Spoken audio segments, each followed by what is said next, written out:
28 Years Later had a record-breaking opening weekend, pulling in $30 million domestically for a worldwide total of $60 million. While we celebrate that huge opening weekend, let's talk a little bit about something else that's huge: the alphas, if you know what I mean. In today's video, let's also dissect the controversial ending of 28 Years Later and why that silly final sequence may have a dark connection to reality. Now let's get into it.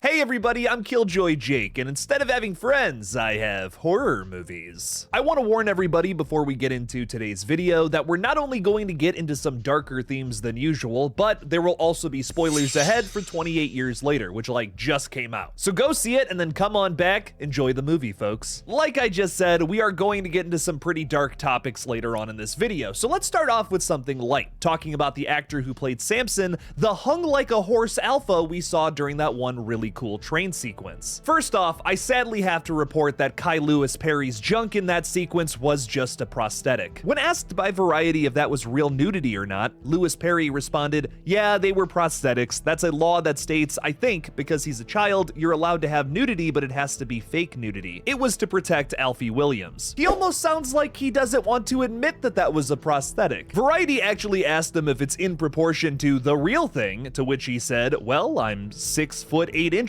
I'll say no more." It's situations like this that have me wondering, did that guy keep his prosthetic zombie dong or not? Could you imagine keeping that on a shelf in your living room? It's a little bit of a conversation piece.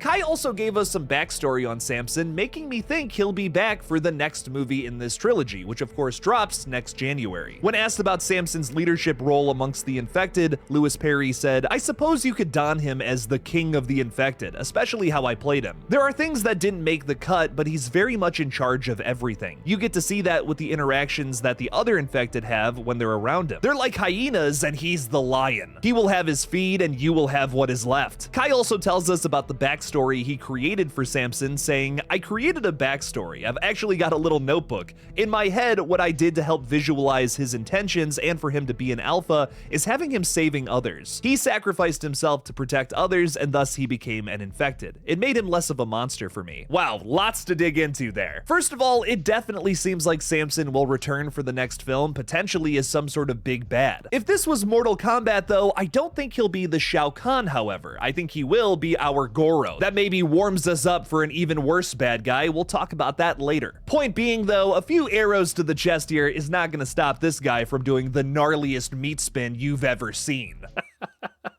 Oh, that's the craziest thing I've ever said in a YouTube video. Also, I love that backstory. I would kind of love to see some sort of cold open prologue where we actually get to see him as a human being turning into an infected. It could almost give us another emotional climax just like this previous film where Samson turns into the Goliath for Spike's David. That's just a theory for now, but I think it would be really cool to see an infected character cross over into multiple movies. One last thing I have to share because it's way too cute not to. Kai here developed a strong friendship with fellow actor Ralph Fiennes on set. Discussing their newfound friendship, Kai says, "Me and Ralph have become best buds. We go to the gym and work out together a lot. It's a special connection I have with Ralph because I grew up watching the guy in my very early days, around 2009 or 2010. I was actually a stand-in for Hagrid on Harry Potter, and Ralph was there in character, and I remember standing next to him and just admiring and watching how he worked. I shared this story with him while working on this, and it brought us close. He's a very special man, and I love him dearly." I just think that's a wonderfully wholesome thing to hear from the actor whose introduction to me was not his former MMA fighting, but however, a terrifying roided out zombie in this movie. You wouldn't think it just looking at the surface, but the horror community truly attracts some of the nicest people out there. Before we get into this next part of the video, I'd like to ask you guys to please subscribe to my horror gaming channel, GullGotha. I'm gearing up to do a 6-hour stream tomorrow over there playing some Dead by Daylight, so don't miss it starting at 11 a.m. Eastern Time. The link for that channel will be in the description of this video. Thank you for supporting both of my horror pages on here. Now back to the video. All right, now getting into that very bizarre ending of this film, which is controversial for a number of reasons. Now, maybe you're someone like me who watched about 95% of this film thinking, wow, that was an atmospheric and emotional masterpiece. That was great.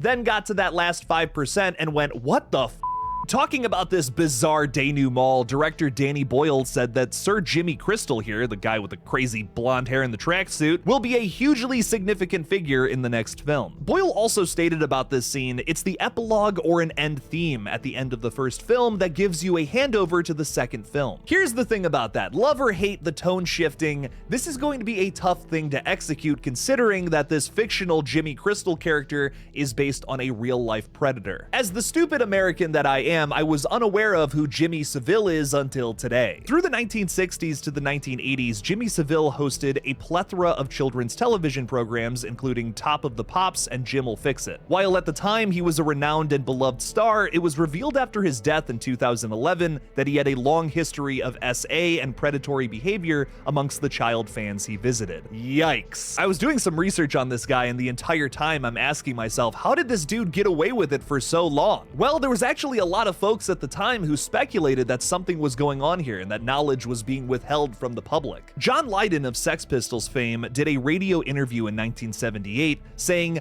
"I'd like to kill Jimmy Savile. I think he's a hypocrite. I bet he's into all kinds of seediness that we all know about but are not allowed to talk about. I know some rumors. I bet none of this will be allowed out." That comment was edited out of the broadcast. There's unfortunately like 100 more stories just like that from people trying to out this guy way back when, and nothing came of it. It's a tragedy made even worse by the fact that this sick never went to prison. It seems to be something that the 28 Years Later franchise is taking aim at next as well, which some folks have a big problem with. What's tough about it to me is that they tease the next film with this over-the-top and goofy tone, and you also have to think that the character of Spike, a child, is now teaming up with this character. Not only is that a storyline that fans just don't necessarily want to see in what's supposed to be a fun, bloody horror movie, but it's also apparently being done with a goofy tone, which is just in bad taste. Big yikes. There are some theories out there, however, that the fictional Jimmy Crystal will be a different incarnation of the real-life evil figure. Matt Purslow of IGN had an interesting theory regarding Jimmy and his gang, however, talking about how the word Jimmy can be found multiple times throughout the film, if it's carved into one of the infected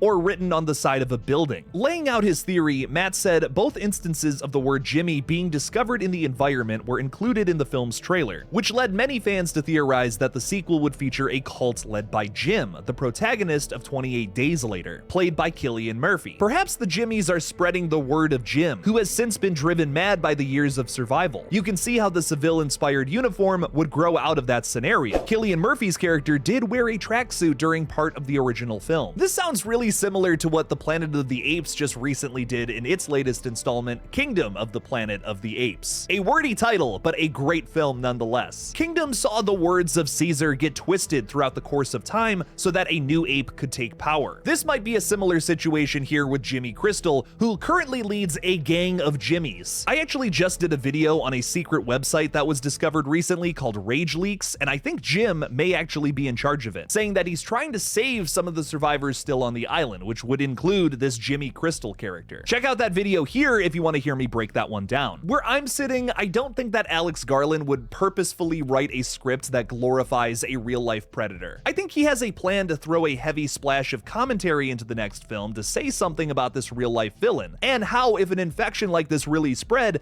maybe someone like Jimmy Savile would sadly still be considered an icon. Like I was saying earlier, the only way the public actually found out about all of this is because of an investigation that happened after his death in 2011. If an infection spread like this and took over the British Isles in 2002, the public would never have that information, and someone like Jimmy Savile might still be considered a great figure, which is really terrible. I know the sillier tone being teased for the next film is likely throwing a lot of people off, but I'm sure there's going to be some dark commentary in this next movie that could end with the super satisfying death of such a heinous character. There's also ways that you can handle this where the character of Jimmy Crystal isn't like being a predator. Maybe he's just a bad guy who abuses his cult leader status, which would also push that narrative forward without getting into some real-life terrible that nobody wants to see on screen. We'll just have to see how they handle this delicate subject matter on January 16th of 2026, when the Bone Temple releases. Hey everybody, before we sign off, please make sure to subscribe to this page for more updates on the current state of horror. Also check out the merch store to show off your love of horror and lack of friends. Check it out by clicking on the link in the description of this video, or just by heading over to my Fourth Wall store manually. So how are you guys feeling about 28 Years Later, The Bone Temple? Let me know down in the comments below.